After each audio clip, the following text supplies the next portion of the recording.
الحمد لله رب العالمين والصلاة والسلام على سيد الأنبياء والمرسلين أما بعد فأعوذ بالله من الشيطان الرجيم بسم الله الرحمن الرحيم سب سے بڑے عبادت گزار اللہ رب العزت کے ایسے صابر بندے بھی گزرے ہیں جنہوں نے مصیبتوں کو اس طرح گلے لگایا کہ اللہ پاک سے ان کے ٹلنے کی دعا کرنے کو بھی مقام تسلیم و رضا کے خلاف جانا۔ چنانچہ کہ حضرت سیدنا یونس علیہ السلام نے ایک مرتبہ حضرت جبرائیل علیہ السلام سے فرمایا، میں روئے زمین کے سب سے بڑے عابد یعنی عبادت گزار کو دیکھنا چاہتا ہوں۔ حضرت جبرائیل علیہ السلام حضرت یونس علیہ السلام کو ایک ایسے شخص کے پاس لے گئے جس کے ہاتھ پاؤں جذام کی وجہ سے کٹ کر جدا ہو چکے تھے، اور وہ زبان سے کہہ رہا تھا، یا اللہ پاک تو نے جب تک چاہا ان اعضاء سے مجھے فائدہ بخشا اور جب چاہا لے لیا، اور میری امید صرف اپنی ذات میں باقی رکھی۔ اے میرے پیدا کرنے والے، میرا تو مقصود بس تو ہی تو ہے۔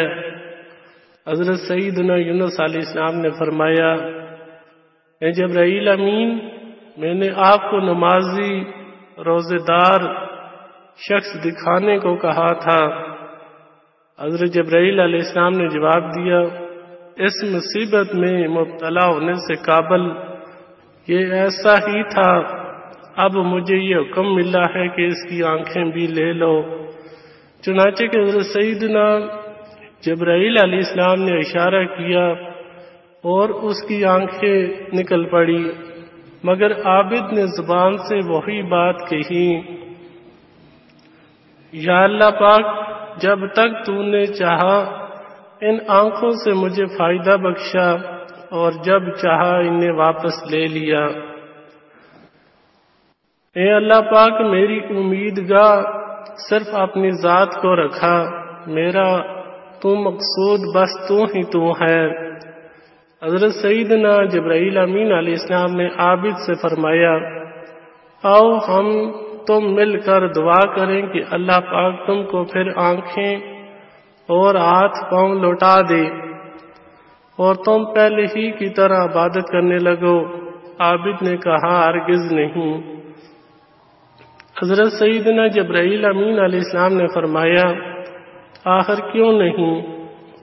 عابد نے جواب دیا، جب میرے اللہ پاک کی رضا اسی میں ہے تو مجھے سے نہیں چاہیے۔ حضرت سیدنا یونس علیہ السلام نے فرمایا، باقی میں نے کسی اور کو اس سے بڑھ کر عابد نہیں دیکھا۔ حضرت سیدنا جبرائیل علیہ السلام نے کہا، یہ وہ راستہ ہے کہ رضائے الہی تک رسائی کے لیے، اس سے بہتر کوئی راہ نہیں۔ جے سونا مرے دکھ وچ راضی، میں سکھ نو چلے پاواں۔ اللہ رب العزت ہمیں بھی مصیبتوں پر صبر کرنے کی توفیق عطا فرمائے۔ آمین بجائے النبی الامین صلی اللہ تعالی علیہ وآلہ وسلم۔